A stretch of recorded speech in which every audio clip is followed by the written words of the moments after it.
Hey guys, I'm Nixinova and welcome back to another Minecraft snapshot. This snapshot is 20W45A and this is the first Caves and Cliffs snapshot. So, this is the first new Caves and Cliffs feature that has been added in this snapshot. So this is the block of amethyst, and inside here you can find lots of amethyst buds, just different clusters like this.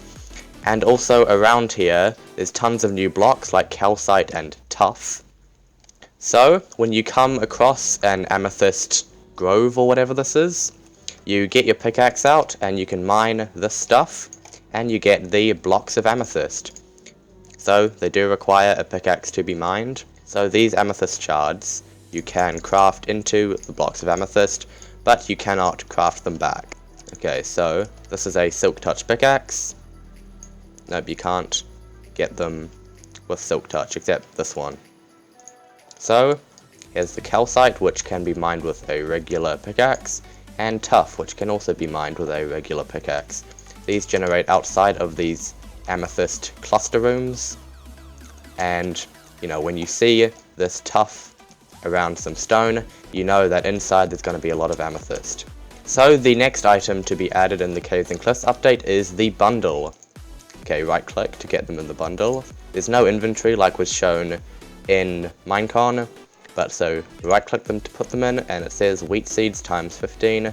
So let's put these blue orchids in, and they can only hold a stack of items. So here we have another 18, that's filled it up, but we can't put any more in there.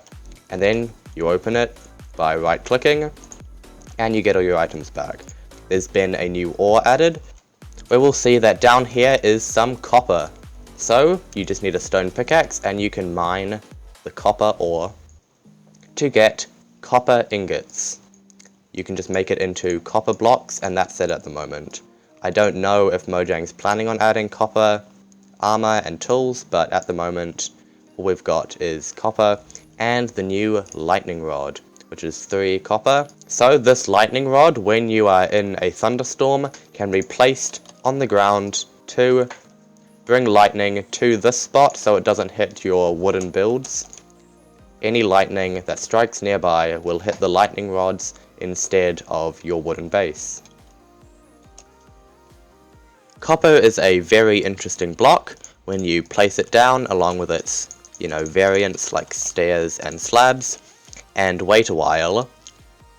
It will start turning into this lightly weathered copper block state. So it'll just slowly start turning green, and if you search up copper, you can see it gets greener and greener until it's fully green. Now it does take a long time, it's many in-game days, so you can build a base out of copper and it'll just very slowly start turning green. And you can see how copper now has extremely long names, like the waxed semi-weathered cut copper slab. So, the next item to be added is the candle.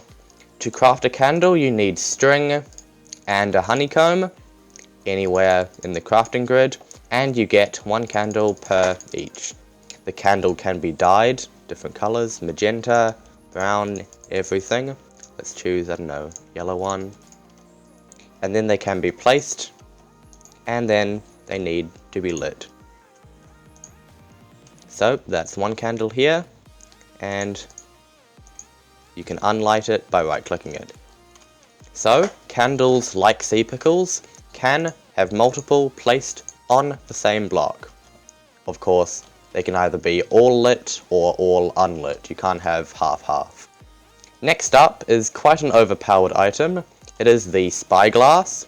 If you would like to craft a Spyglass, you need an amethyst shard and 2 copper ingots to get 1 Spyglass. And you can just look around, see anything interesting, and right click and you zoom right in. Once you have acquired your amethyst shards, you can put them in the crafting grid, along with some glass to make tinted glass, 2 per 1 glass. So, tinted glass does not let light pass through. You can see when you place it gets darker each time. And if we go down this hole, it's dark. Let's go back to where there's a bit of light, and now there's no light. So you can see the light stops at the glass, no light can pass through. So you can make a little house out of this, but it will be very dark. So in non-caves and cliffs changes, we have cauldrons can now be filled with lava, and I got a bucket back. So you can use it as a trash bin without setting fire to anything around you. Also, in other non-caves and cliffs changes, rails can now go underwater, so you can make some very interesting roller coasters here. Very interesting. You need some powered rails to be able to go fast under here, otherwise it's just a very slow crawl.